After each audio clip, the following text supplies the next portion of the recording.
امیر Timur نے فوج میں ملازمت کے پہلے ہی دن فوج کے سپہ سالار کو کیوں قتل کیا؟ امیر تیمور ایک لڑکی کے لیے کیوں خودکشی کرنا چاہ رہا تھا؟ سمرقند کی فوج کا سپہ سالار کس طرح سمرقند کا امیر بنا؟ السلام علیکم معزز ناظرین و سامعین، امیر تیمور کی پیدائش سے وفات تک کی سیریز میں آپ دیکھ رہے ہیں قسط نمبر 2۔ اس قسط میں ہم تیمور کی فوج میں شمولیت، تیمور کی محبت اور شادی، اور آخر میں تیمور سے امیر تیمور بننے تک کے سفر کا ذکر کریں گے۔ آگے بڑھنے سے پہلے گزارش ہے کہ آپ ہمارا چینل سبسکرائب کر دیں اور ساتھ موجود بیل آئیکن کو ضرور پریس کیجیے گا تاکہ ہماری ہر نئی ویڈیو کا نوٹیفیکیشن آپ کو بر وقت مل سکے۔ ناظرین، جب تیمور سمرقند گیا تو اس وقت سمرقند پر امیر یاخمان کی حکومت تھی۔ امیر یاخمان کی عمر اس وقت 70 برس کے قریب تھی اور اس کے دونوں بیٹے لڑائیوں میں ہلاک ہو چکے تھے۔ یوں ایک بھتیجے کے سوا اس کا کوئی جانشین یا وارث نہیں تھا۔ یاخمان کو خوف لاحق تھا کہ اس کا بھتیجا کہیں حکومت کی لالچ میں اسے قتل نہ کر دے۔ امیر یاخمان تیمور کے باپ کو جانتا تھا، چنانچہ تیمور نے اسے پیغام بھیجا کہ اگر وہ رضامند ہو تو تیمور اس کی ملازمت اختیار کر لے۔ امیر یاخمان نے تیمور کی درخواست منظور کر لی۔ جب تیمور امیر یاخمان کے دربار میں حاضر ہوا تو وہ اسے دیکھ کر حیران ہوا اور بولا کہ میں حیران ہوں کہ ترکائی کا بیٹا اس قدر بلند قامت اور تنومند ہے۔ پھر وہ تیمور کو مخاطب کر کے بولا کہ اے نوجوان، تو کیا کر سکتا ہے؟ تیمور نے اسے بتایا کہ وہ قلم اور تلوار دونوں کو چلانے میں مہارت رکھتا ہے۔ اگر امیر چاہے تو وہ اس کے دیوان کو بھی سنبھال سکتا ہے اور اس کی فوج کی نگرانی بھی کر سکتا ہے۔ امیر یاخمان نے فوج کی نگرانی کا کام تیمور کو سونپ دیا۔ امیر یاخمان کی فوج کا سپہ سالار غولر کمال نامی شخص تھا جو خاصا فربا اور بھاری بھرکم انسان تھا۔ اس کی عمر 50 سال سے اوپر تھی۔ غولر کمال کو جب علم ہوا کہ تیمور نامی نوجوان کو فوج کی نگرانی کے لیے بھیجا گیا ہے تو وہ اس کا تمسخر اڑانے لگا اور ناشائستہ آوازیں کسنا شروع کر دیں۔ تیمور کو یہ سن کر بہت غصہ آیا اور اس نے اسی وقت اپنی تلوار نکال کر غولر کمال کو للکارا اور ساتھ ہی تیمور نے غولر کمال پر حملہ کر دیا۔ غولر کمال نے بھی تلوار نکالی اور مقابلے کے لیے میدان میں نکل آیا، لیکن اس فربا شخص کے بدن کی حرکت سست اور کمزور تھی۔ جلد ہی تیمور کو پتہ چل گیا کہ اس کا مد مقابل بے حد کمزور ہے اور اس کے ہاتھوں نہیں بچ سکتا۔ تیمور نے بائیں جانب سے اس کی گردن پر وار کیا اور اس کی تلوار غولر کمال کی شہرک کو کاٹتی ہوئی گردن کی ہڈی کے پاس پہنچ کر رک گئی۔ غولر کمال چکرا کر زمین بوس ہو گیا اور اس کی گردن سے خون کا فوارہ پھوٹ نکلا۔ کچھ دیر بعد غولر کمال کا فربا جسم بے جان ہو کر حیرت میں ڈوبے سپاہیوں کی آنکھوں کے سامنے پڑا تھا۔ تیمور نے اپنی تلوار غولر کمال کے کپڑوں سے صاف کی اور حیران کھڑے سپاہیوں کو رعب سے مخاطب کرتے ہوئے بولا، کان کھول کر سن لو، میں تیمور والترکائی شہر کیش کا رہنے والا آج سے تمہارا سپہ سالار ہوں۔ اب تمہیں میری اطاعت کرنا ہوگی اور جس نے میری حکم عدولی کی اسے غولر کمال کا انجام یاد رکھنا چاہیے۔ سپاہیوں نے ایک دوسرے کی طرف دیکھا اور پھر سر جھکا لیا۔ تیمور جان گیا کہ اس کی سپہ سالاری پکی ہے۔ جس دن تیمور نے غولر کمال کا خون کیا اسی دن اسے امیر یاخمان کی طرف سے بلاوا آ گیا۔ تب اسے احساس ہوا کہ اس نے کیا غلطی کی ہے۔ ملازمت کے پہلے ہی دن فوج کے سپہ سالار کو قتل کر دینا کوئی معمولی واقعہ نہ تھا، مگر حیرت کی بات تھی کہ تیمور کو اس پر کوئی پریشانی نہ تھی۔ امیر یاخمان تیمور کو دیکھتے ہی اپنی نشست سے اٹھ کھڑا ہوا اور دانت پیستے ہوئے غضبناک لہجے میں بولا، اے ترکائی کے بیٹے، تو نے غولر کمال کا خون کر کے مجھے… پھر اچانک ہی اس کا لہجہ بدل گیا اور وہ مسکراتے ہوئے کہنے لگا، دراصل تو نے مجھے ایک نالائق اور نمک حرام افسر سے نجات دلا دی ہے، میں اس کے لیے تیرا احسان مند ہوں فرزند۔ اس وقت امیر یاخمان کے درمیان بہت سے لوگ موجود تھے اور ان کے فلک شگاف قہقہوں کی گونج مدھم پڑی تو تیمور کو خیال آیا کہ اسے بھی اپنے کارنامے پر خوش ہونا چاہیے، مگر اس نے اپنی اندرونی کیفیت کو چھپاتے ہوئے امیر سے کہا، اے امیر، آپ کی فوج کا نظام بہت بگڑا ہوا ہے، مجھے اجازت دیں کہ میں اس میں بنیادی تبدیلیاں لا کر اس کی تشکیل نو کروں۔ امیر یاخمان نے خوشی میں ہاتھ جھٹک کر کہا، جا، تجھے میری طرف سے پوری اجازت ہے، جو کرنا چاہے سو کر۔ چنانچہ تیمور نے فوج میں بنیادی تبدیلیاں کر کے 10 سپاہیوں کی ٹولیاں تشکیل دیں اور ہر ٹولی کو ایک شخص کی سربراہی میں دے دیا جسے اس نے اون باشی کا نام دیا۔ ہر 10 ٹولیوں کو جمع کر کے اس کی کمان یوز باشی نام کے عہدیدار کے حوالے کر دی۔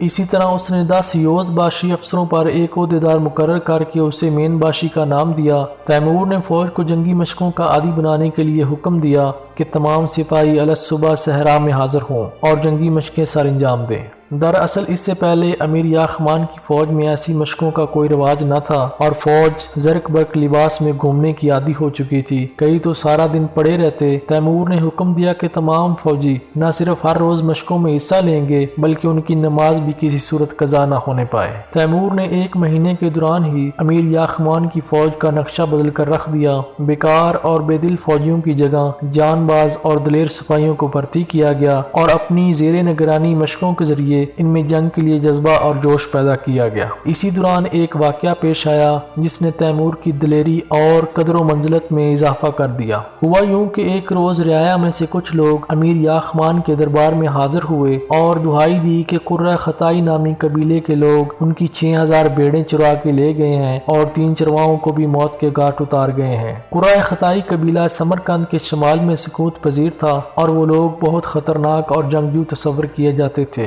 اس سے پہلے کہ امیر یاخمان کچھ کہتا، تیمور آگے بڑھا اور بلند آواز میں بولا، میں جاتا ہوں اور لٹیروں کو سزا دے کر چرائی ہوئی بھیڑیں واپس لے آتا ہوں۔ امیر یاخمان نے تیمور سے کہا کہ یہ کوئی مذاق نہیں، قبیلہ قرہ خطائی کے لوگ انتہائی خطرناک ہیں اور ان کے پاس 20,000 کی تعداد میں جنگجو بھی موجود ہیں۔ تیمور نے نڈر انداز میں جواب دیا، مجھے کوئی ڈر نہیں، میں ہر حال میں بھیڑیں واپس لے کر آؤں گا، آپ صرف 200 سوار ساتھ لے جانے کی اجازت دیں، میں یقین دلاتا ہوں کہ اپنے کہے الفاظ پر پورا اتروں گا۔ امیر یاخمان نے حیرت سے دریافت کیا، تو 20,000 جنگجوؤں کا مقابلہ 200 سپاہیوں کے ساتھ کرنا چاہتا ہے؟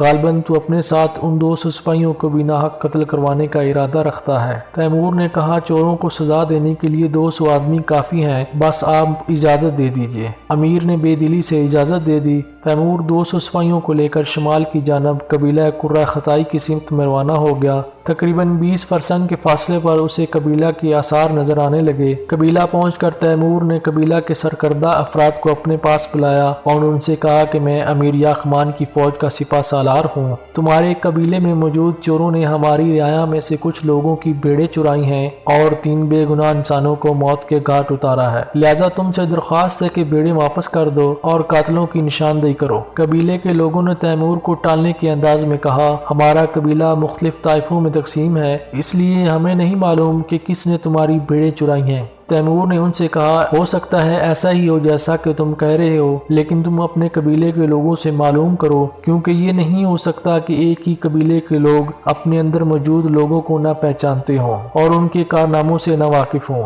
لہٰذا تم لوگ مجھے چوروں کے بارے میں بتا دو، میں تمہیں کچھ نہیں کہوں گا۔ مگر قبیلے والوں نے تیمور سے کہا، ہم چوروں کو نہیں جانتے۔ تیمور سمجھ گیا کہ نرمی سے کام نہیں چلے گا، چنانچہ اس نے بلند آواز میں کہا، میں تم لوگوں کو صرف اتنی مہلت دیتا ہوں کہ جس میں ایک بار سورۃ فاتحہ پڑھی جا سکے۔ اگر اس وقت کے اندر تم نے چوروں کی پہچان بتا دی تو ٹھیک، وگرنہ میں تم سب کی گردنیں اڑا دوں گا۔ قبیلہ قرہ خطائی کے لوگوں نے یہ دھمکی سن کر تیمور کا مذاق اڑانا شروع کر دیا اور ان میں سے گھنی مونچھوں والا شخص تضحیک آمیز لہجے میں بولا، جا بچہ، ابھی تو تیرے منہ سے دودھ کی بو آتی ہے، جب تیری مونچھیں میری مونچھوں کے برابر ہو جائیں تب ایسی باتیں کرنا، ابھی تیری عمر ایسی باتیں کرنے کی نہیں۔ یہ سن کر تیمور نے فوراً اپنے سپاہیوں کو حکم دیا کہ وہ اس گھنی مونچھوں والے شخص کو پکڑ کر خیمے سے باہر لے جائیں۔ جب اسے باہر لے جایا گیا تو تیمور نے اپنے سپاہیوں کو حکم دیا کہ اسے نیچے بٹھا کر خود پیچھے ہٹ جائیں۔ اس شخص کے دیگر ساتھی حیرت سے سارا ماجرا دیکھ رہے تھے۔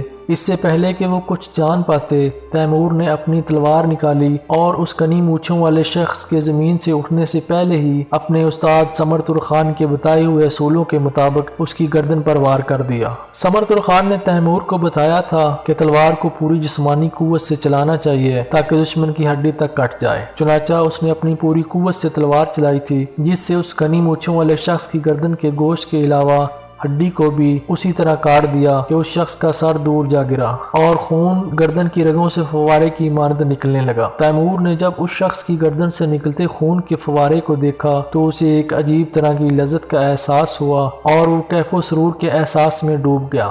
اس کے لیے یہ منظر بالکل نیا اور حیرت انگیز تھا۔ یہی وجہ تھی کہ وہ کچھ دیر اس منظر کو دیکھنے میں محو ہو گیا۔ اسے یہ خبر ہی نہ ہوئی کہ مقتول کے باقی 4 ساتھی اس پر حملہ آور ہو گئے ہیں۔ بالکل آخری لمحات میں اسے پتہ چلا تو وہ اپنے آپ کو بچاتا ہوا دفاع کرنے لگا۔ اس نے اپنے سپاہیوں میں سے ایک کو کہا کہ وہ اپنی تلوار اس کی طرف پھینکے۔ اگرچہ تیمور پر 4 طاقتور آدمیوں نے حملہ کیا مگر اس نے اپنے ساتھیوں سے مدد نہیں مانگی اور انہیں حکم دیا کہ وہ ایک طرف کھڑے رہیں۔ وہ خود ان سے نمٹ لے گا۔ تیمور نے دونوں ہاتھوں سے تلوار چلاتے ہوئے ان چاروں آدمیوں پر چابک دستی سے حملہ کیا تو وہاں موجود اس کے ساتھی آشش کر اٹھے۔ اس کے دونوں ہاتھ ایک ہی مہارت سے چل رہے تھے۔ وہ ایک زبردست تکنیک سے دونوں تلواریں ایک ساتھ چلا رہا تھا کہ جیسے ہاتھوں میں پکڑی تلواریں اس کے جسم کا حصہ ہی ہوں۔ خود تیمور کو محسوس ہو رہا تھا کہ جیسے اس کے مد مقابل اس کے مقابلے میں ایک اناڑی بچے کی حیثیت رکھتے ہیں۔ جلد ہی اس نے ان میں سے ایک شخص کے سیدھے ہاتھ پر وار کیا اور تلوار اس کے ہاتھ سے چھوٹ کر دور جا گری اور وہ کراتا ہوا زمین پر بیٹھ گیا۔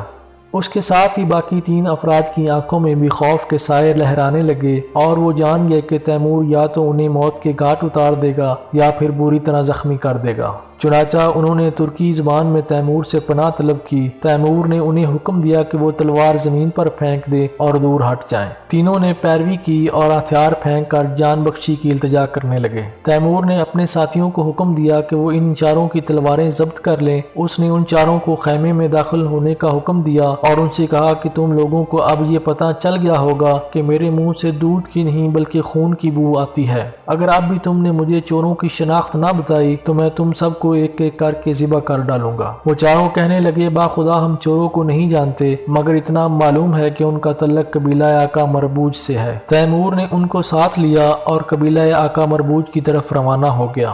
قبیلہ آقا مربوج کے سردار جودت گولتو کے خیمے کے سامنے پہنچ کر تیمور اپنے گھوڑے سے اترا اور یرغمالیوں میں سے جو جودت گولتو کو پہچانتا تھا اسے لے کر اندر داخل ہو گیا۔ یرغمالی نے کچھ کہے بغیر ایک معمر شخص کی طرف اشارہ کیا جو اپنے 2 بیٹوں کے ساتھ خیمے میں بیٹھا ہوا تھا۔ اس سے پہلے کہ ان لوگوں کی حیرت ختم ہوتی تیمور نے اپنے سپاہیوں کو اشارہ کیا جنہوں نے آگے بڑھ کر جودت گولتو اور اس کے دونوں بیٹوں کو گرفتار کر لیا اور ان کے منہ کو کس کر باندھ دیا۔ اس سے پہلے کہ دوسرے خیموں تک خبر پہنچتی تیمور اور اس کے ساتھی جودت گولتو اور اس کے بیٹوں کو لے کر خیموں سے دور آ گئے۔ تیمور جانتا تھا کہ اگر وہ اہل قبیلہ کے نرغے میں آ گیا تو یقیناً مارا جائے گا، اسی لیے وہ جلد از جلد خیمے سے دور ہٹ جانا چاہتا تھا۔ جب وہ کافی دور نکل آئے تو تیمور نے ٹھہرنے کا حکم دیا اور جودت گولتو کے منہ پر بندھا کپڑا کھولتے ہوئے اپنا تعارف کروایا۔ جودت گولتو کی عمر 60 سال کے لگ بھگ تھی اور وہ خاصا صحت مند تھا۔ وہ ساری بات جان چکا تھا، اس لیے تیمور سے پوچھنے لگا کہ تم مجھ سے کیا چاہتے ہو؟ تیمور نے مختصر الفاظ میں جواب دیا 6000 بیڑے اور 3 چرواہوں کا خون بہا۔ جودت نے انجان بننے کی کوشش کی۔ اس پر تیمور نے اسے حکمانہ لہجے میں مخاطب کرتے ہوئے کہا کہ جودت میں جانتا ہوں کہ تو اپنے قبیلے کا سردار ہے اور یہ ناممکن ہے کہ تیری مرضی اور رضامندی کے خلاف تیرے قبیلے کے لوگ سمرقند سے 6000 بیڑے بھی چرا لیں اور 3 انسانوں کو بھی قتل کر دیں۔ لہذا تیری بہتری اسی میں ہے کہ تو میرا مطالبہ مان لے اور اگر تو نے میری بات نہ مانی تو میں تیرے سامنے پہلے تیرے بیٹوں کو موت کے گھاٹ اتاروں گا اور پھر تجھے بھی قتل کر دوں گا۔ جودت نے دھمکی نظر انداز کی اور تیمور کے ساتھیوں کو بغور دیکھتے ہوئے کہنے لگا کہ میرے قبیلہ میں 5000 جنگجو موجود ہیں، اگر تم نے مجھے اور میرے بیٹوں کو نقصان پہنچایا تو وہ تمہیں زندہ نہیں چھوڑیں گے۔ تیمور نے پرعزم لہجے میں کہا تیرے جنگجو کی تعداد 5000 تو کیا 5 لاکھ بھی ہو تو میں تجھے اور تیرے بیٹوں کو ضرور قتل کروں گا، ماں سوائے اس کے کہ تو بیڑے واپس کر دے اور خون بہا ادا کرے۔ تیمور نے اپنی بات کو ثابت کرنے کے لیے حکم دیا کہ جودت کے بڑے بیٹے کی گردن میں رسی لپیٹ کر دونوں جانب سے کھینچا جائے۔ تیمور کے سپاہیوں نے ایسا ہی کیا۔ اس وقت جب جودت کا بیٹا کسی ذبح شدہ پرندے کی طرح پھڑپھڑا رہا تھا جودت گولتو چیخ اٹھا ٹھہرو، رک جاؤ، میں دیتا ہوں۔ تیمور نے اشارہ کر کے اپنے سپاہیوں کو رکنے کا حکم دیا اور کہا کہ وہ لڑکی کی گردن سے رسی کھول دیں، لیکن جب رسی کھولی گئی تو بہت دیر ہو چکی تھی۔ جودت کا بیٹا اسی لمحے زمین پر گرا اور دم توڑ گیا۔ جودت نے اپنے بیٹے کا انجام دیکھا تو بے اختیار دونوں گھٹنوں پر بیٹھ کر سر پیٹنے لگا، پھر چہرہ چھپا کر زار زار رونے لگا۔ تیمور نے اپنی تلوار نکالی اور اسے کہا اے جان صفت انسان، اگر تو اتنا ہی کمزور دل تھا کہ عورتوں کی طرح آنسو بہا رہا ہے تو پہلے کیوں کر چوری کرنے اور قتل کرنے کی جسارت کی؟ اب تو سن لے، اگر تو نے ابھی میری بات نہ مانی تو میں تیرے دوسرے بیٹے کا بھی یہی حال کروں گا جو پہلے کا کیا۔ لہٰذا اگر وہ اسے زندہ دیکھنا چاہتا ہے تو بیڑے واپس کر دے اور 3 انسانوں کا خون بہا بھی ادا کرے۔ جودت نے چہرے پر سے ہاتھ اٹھائے اور آنسو بہاتا ہوا بولا، خون بہا کتنا ہوگا؟ اس پر تیمور نے بتایا کہ قرآن مجید کہتا ہے کہ اگر کسی کو ناحق قتل کر دیا جائے تو قاتل کو خون بہا کے طور پر 100 اونٹ دینے ہوں گے، لیکن تیرے سپاہیوں نے جان بوجھ کر 3 چرواہوں کو قتل کیا ہے، لہذا ہر ایک خون کی قیمت 300 اونٹ ہوگی۔ جودت کہنے لگا، تیرا مطلب ہے کل 900 اونٹ دینے ہوں گے، لیکن میرے پاس اتنے سارے اونٹ کہاں سے آئے؟ تیمور نے کہا، اگر تمہارے پاس اونٹ نہیں تو گھوڑے دے دو، میں نے سنا ہے کہ تمہارے پاس بہت گھوڑے ہیں۔ اس بات پر جودت منت سماجت کرنے لگا۔ اس نے تیمور سے کہا کہ خود گھوڑے بھی میرے نہیں بلکہ قبیلے والوں کے ہیں، لیکن تیمور اپنی بات پر قائم رہا۔ آخر جودت رضامند ہو گیا۔ اس نے وہاں سے گزرنے والے ایک آدمی کو قبیلے کے بزرگوں کے پاس بھیجا اور پیغام دیا کہ وہ چوری کی ہوئی بھیڑیں واپس کر دیں اور خون بہا کے طور پر 900 گھوڑے بھی بھیج دیں، وگرنہ میں اور میرا بیٹا زندہ نہ رہ سکیں گے۔ جودت نے بڑے بیٹے کی لاش بطور ثبوت اہل قبیلہ کے پاس بھیج دی۔ قبیلے والوں نے یہ سارا ماجرا دیکھ کر بھیڑیں اور مطلوبہ گھوڑے تیمور کے حوالے کر دیے، مگر تیمور نے پھر بھی جودت اور اس کے بیٹے کو رہا نہیں کیا، بلکہ اپنے 100 سپاہیوں کو یہ ذمہ داری سونپی کہ وہ بھیڑیں اور گھوڑے لے کر سمرقند پہنچے، اور خود 100 سپاہیوں کے ساتھ وہیں رک گیا۔ جودت اور اس کا بیٹا اس وقت تک یرغمال رہے جب تک کہ سمرقند سے بھیڑیں اور گھوڑے بحفاظت پہنچنے کی خبر نہ آ گئی۔ پھر تیمور نے ان دونوں کو آزاد کر دیا اور خود باقی سپاہیوں کے ساتھ تیزی سے سمرقند کی جانب روانہ ہو گیا۔ اس سے پہلے کہ تیمور اور اس کے باقی ساتھی قبیلہ قرہ خطائی کی حدود سے نکلتے، تیمور کی نظر ایک نوجوان لڑکی پر پڑی جو اپنے خیمے کے باہر کھڑی ان کے گزرنے کا تماشا دیکھ رہی تھی۔ اس لڑکی کو دیکھ کر اچانک تیمور کی حالت عجیب سی ہو گئی اور اسے اپنے اندر ایک عجیب سی تبدیلی محسوس ہونے لگی۔ تیمور کا دل جو بڑے سے بڑے حادثوں اور خطرناک مرحلوں پر بھی نہ لرزتا تھا، اچانک زور زور سے دھڑکنے لگا۔ تیمور جب خیمے کے سامنے سے گزرا اور پیچھے مڑ کر دیکھا تو اس نے محسوس کیا کہ لڑکی کی نگاہیں صرف اسی پر جمی ہوئی ہیں۔ ان نگاہوں میں نہ جانے کیسی کشش تھی کہ تیمور چاہ کر بھی اس لڑکی کے چہرے سے نظریں نہ ہٹا سکا۔ وہ جب بھی پیچھے مڑ کر دیکھتا تو لڑکی کی نگاہوں کو اپنے تعاقب میں پاتا۔ جب وہ لڑکی اس کی نظروں سے اوجھل ہو گئی تو تب بھی اس کی تصویر تیمور کے ذہن میں گھومتی رہی اور بہت کوشش کے باوجود بھی اس کی صورت کو نہ بھول پایا۔ تیمور کی روح ایک عجیب لذت سے سرشار ہونے لگی جس کا تجربہ اس سے پہلے اسے ہرگز نہیں تھا۔ اس کا عجب حال تھا، راہ چلتے اسے ہر چوکٹ پر وہی لڑکی کھڑی نظر آتی، پھر اچانک اس پر ایک دوسری کیفیت نے غلبہ پا لیا۔ اسے شدید ندامت کا احساس ہونے لگا، اسے اپنے آپ سے نفرت ہونے لگی، کیونکہ اس کے اندر یہ خیال جاگزی ہو گیا تھا کہ ایک کنواری لڑکی نے اس پر غلبہ پا کر اس کی یہ حالت کر دی ہے۔ اسے یوں محسوس ہوا کہ اس کی ساری بہادری اور طاقت ایک نازم اندام لڑکی کی نگاہوں سے نکلنے والے شعلوں کے ذریعے پگھل کر رہ گئی ہے۔ اس کے سپاہی حیران تھے کہ یہ کیا ہو رہا ہے، اور تیمور اس لڑکی کی آنکھوں کی تاب نہ لا کر اندر ہی اندر پیچ و تاب کھا رہا تھا۔ وہ ساری زندگی اپنے ضمیر اور مردانہ غرور کے سامنے اتنا نادم نہیں ہوا۔ بہرحال اسی صورتحال میں وہ لوگ سمرقند واپس پہنچ گئے۔ تیمور نے امیر یاخمان کو اپنی کارگزاری کی رپورٹ پیش کی اور بھیڑیں اور گھوڑے اس کے حوالے کر دیے۔ امیر یاخمان اس کے کارنامے پر حیرت میں غرق ہو گیا اور کہنے لگا، تیمور تو نے جو کارنامہ اکیلے انجام دیا، بہت سے بہادر مل کر بھی ایسا نہ کر پاتے۔ پھر اس نے خوش ہو کر 100 گھوڑے تیمور کو بطور انعام دے دیے۔ اگرچہ یہ انعام تیمور کے لیے بہت اہم تھا، مگر وہ اندر سے بے حد شرمسار تھا۔ اس کی ساری خوشیاں ایک لڑکی نے چھین لی تھیں جو کسی ساحرہ کی طرح اس کے حواس پر چھا گئی تھی۔ وہ خود سے الجھ رہا تھا۔ آخر کار اس نے اہل خانہ سے ملاقات کے بہانے امیر یاخمان سے چھٹی کی درخواست کی اور سوچا کہ اس مسئلے کا حل اپنے استاد عبداللہ قطب سے دریافت کرے گا۔ امیر یاخمان نے تیمور کی درخواست بخوشی منظور کر لی۔ تیمور کیش پہنچ کر سیدھا اپنے استاد عبداللہ قطب کی خدمت میں حاضر ہوا۔ عبداللہ قطب اسے دیکھ کر بہت خوش ہوا اور کہنے لگا، ماشاء اللہ، دیکھتا ہوں کہ اب میرا شاگرد ایک گبرو مرد میں تبدیل ہو چکا ہے۔ مگر تیمور نے افسردہ چہرے کے ساتھ کہا، استاد محترم، یہ گبرو ایک ناکارہ آدمی ہے اور کسی بچے کے برابر طاقت نہیں رکھتا۔ میں آپ کو یہ بتانے آیا ہوں کہ میں اپنے ضمیر کے ہاتھوں نادم ہو کر خودکشی کرنے کا سوچ رہا ہوں۔ عبداللہ قطب حیران ہوا اور تیمور سے اصل واقعہ دریافت کیا۔ تیمور نے سارا ماجرا سنایا،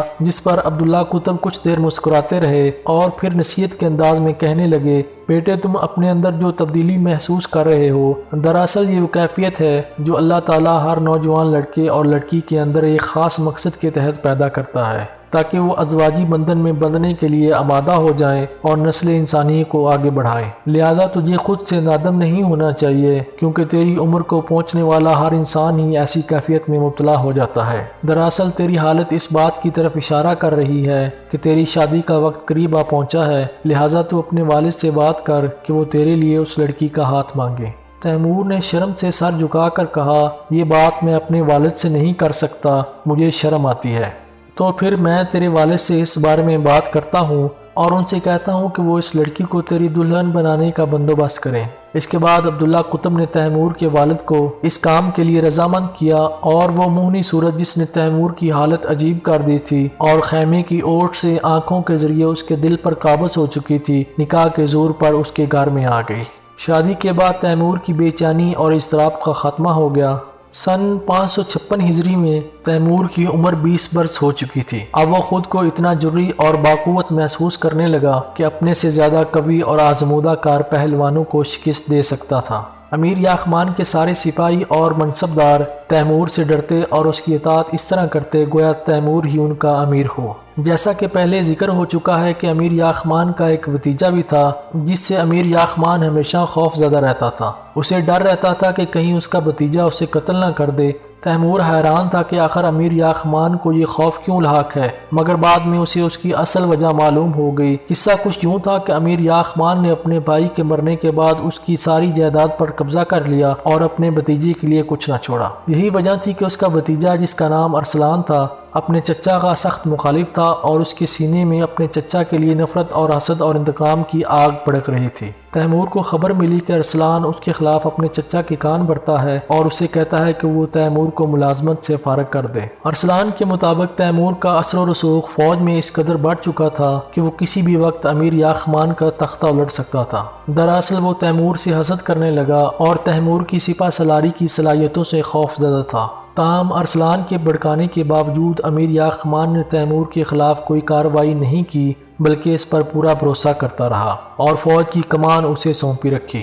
اب ارسلان کو تیمور سے اور زیادہ نفرت ہونے لگی۔ جب بھی ان دونوں کا آمنا سامنا ہوتا تو ارسلان حقارت بھری نظروں سے تیمور کو دیکھتا اور کترا کر نکل جاتا۔ حقیقت میں وہ اسے اپنے راستے سے ہٹانے کی تدبیریں سوچ رہا تھا۔ خدا کی کرنی ایسی ہوئی کہ سن 756 ہجری ربیع الاول کے مہینے میں امیر یاخمان کا انتقال ہو گیا۔ وہ کافی عرصہ سے بیمار تھے۔ ابھی امیر یاخمان کو سپرد خاک نہیں کیا گیا تھا کہ ارسلان نے، جو امیر یاخمان کے بعد اس کا واحد وارث تھا، بڑے مجمع میں تیمور کو مخاطب کرتے ہوئے کہا، اے تیمور ترکائی، میں امیر کی حیثیت سے پہلا حکم جاری کرتے ہوئے تجھے اپنی فوج کی سپہ سالاری سے معزول کرتا ہوں۔ آج کے بعد میری فوج میں تیرے لیے کوئی جگہ نہیں۔ تیمور کو ارسلان کی اس حرکت سے سخت رنج پہنچا۔ اگر وہ اسے تنہائی میں بلا کر معزول کرنے کا حکم سناتا تو شاید اسے کوئی اعتراض نہ ہوتا، کیونکہ چچا کی موت کے بعد وہ امارت کے منصب کا واحد حقدار تھا اور اسے یہ اختیار حاصل تھا کہ وہ فوج کی سپہ سالاری جسے چاہے سونپ دے۔ لیکن اس نے ایک فاحش غلطی کرتے ہوئے تیمور کو اس کے سپاہیوں کے سامنے حقیر ثابت کرنے کی کوشش کی، جو تیمور کو بے حد ناگوار گزری۔ تیمور نے ارسلان سے مخاطب ہو کے کہا کہ بے شک تو بڑے عہدے تک پہنچ گیا ہے، مگر حقیقت میں تیرے پاس اس بڑے عہدے کے آداب سرے سے نہیں۔ تیمور کی یہ بات سن کر ارسلان بھی غیظ و غضب میں کھول اٹھا اور بولا، میں ارسلان نہیں، امیر ارسلان ہوں، تجھے تمیز سے بات کرنی چاہیے۔ تیمور نے بھی ترکی بہ ترکی جواب دیتے ہوئے کہا، بے ادب میں نہیں، کیونکہ اگر تو امیر ہوتا تو تجھے امیر کے منصب کے آداب سے بھی واقف ہونا چاہیے تھا، اور تجھے اتنی عقل ضرور ہونی چاہیے تھی۔ ایک عہدیدار کو اس کے محتاطوں کے سامنے ذلیل نہیں کرتے۔ ارسلان نے تیمور کے جواب کی پرواہ کیے بغیر وہاں موجود فوجی افسروں کو حکم دیا کہ اس گستاخ بے ادب کو دھکے دے کر باہر نکال دو۔ تیمور جو اس وقت 20 برس کا نوجوان تھا، توہین امیز جملے سن کر غصے سے بے قابو ہو گیا اور بے اختیار تلوار نکال کر ارسلان کی طرف جھپٹ پڑا۔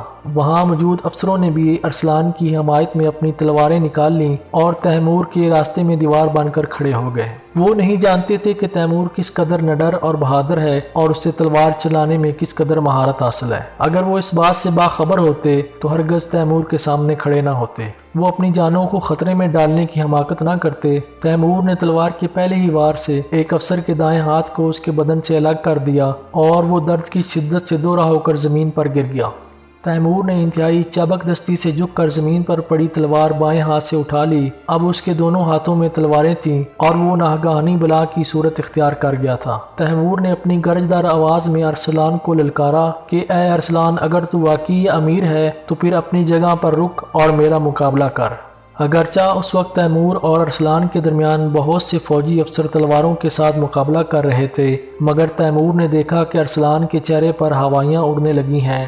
کچھ ہی لمحوں میں تیمور اور ارسلان کے درمیان تلوار چلانے والے فوجی افسر ایک ایک کر کے ڈھیر ہونے لگے اور تیمور دونوں ہاتھوں سے تلوار چلاتا ہوا ارسلان تک جا پہنچا۔ ارسلان نے جب تیمور کی دونوں تلواروں سے خون ٹپکتا ہوا دیکھا اور اس کے کپڑوں کو اپنے فوجی افسروں کے خون سے رنگین پایا تو وہ بے حد خوف زدہ ہو گیا اور عقبی دروازے کی طرف بھاگ کھڑا ہوا۔ تیمور نے اس کا تعاقب نہیں کیا بلکہ جان بوجھ کر اس کو بھاگنے دیا۔ پھر اس نے وہاں موجود سپاہیوں کو مخاطب کرتے ہوئے پوچھا کہ ہم دونوں میں سے اصل امیر کون ہے، میں جو یہاں تمہارے درمیان موجود ہوں یا وہ جو چوہے کی طرح دم دبا کر بھاگ گیا ہے؟ پھر اس نے سپاہیوں اور افسروں کو مخاطب کر کے کہا، اگر تم لوگ بہادری اور مردانگی کی قدر و قیمت پہچانتے ہو تو ایسے بزدل اور بغوڑے شخص کی حکمرانی قبول نہ کرو بلکہ ماضی کی طرح میرے ماتحت رہ کر کام کرو۔ میں تم سب کو نہ صرف باقاعدہ تنخواہیں دوں گا بلکہ تمام سہولیات بھی فراہم کروں گا۔ اس وقت 11 فوجی افسر زمین پر گرے پڑے تھے، جن میں سے 4 اپنی جانیں گنوا چکے تھے اور 7 شدید زخمی تھے۔ زخمی افسروں نے فوراً کہا، اے تیمور، ہم تیری سپہ سالاری قبول کرتے ہیں اور آئندہ تیری اطاعت کریں گے بشرط یہ کہ ہمارے لیے مناسب وظیفہ مقرر کر دے۔ چنانچہ اس دن کے بعد امیر یاخمان کی فوج تیمور کے ہاتھ میں آ گئی اور اس کی ساری جائیداد پر بھی تیمور کا قبضہ ہو گیا۔ ارسلان خوف کے باعث تیمور کے سامنے آنے کی ہمت نہ کر سکا، لیکن تیمور نے امیر کے عہدے کے ادا بجا لاتے ہوئے امیر یاخمان کی آدھی جائیداد ارسلان کے نام کر دی تاکہ وہ باقی زندگی آرام سے گزار سکے۔ اس کے بعد بھی تیمور نے ارسلان کو جان و مال کے حوالے سے کبھی کوئی تکلیف نہ پہنچائی۔ تیمور نے نہ صرف اپنی بہادری بلکہ اپنی دانش اور حکمت سے بھی بہت کم عرصے میں سپہ سالاری سے امارت تک کا سفر طے کر لیا۔ اب وہ تیمور سے امیر تیمور بن چکا تھا۔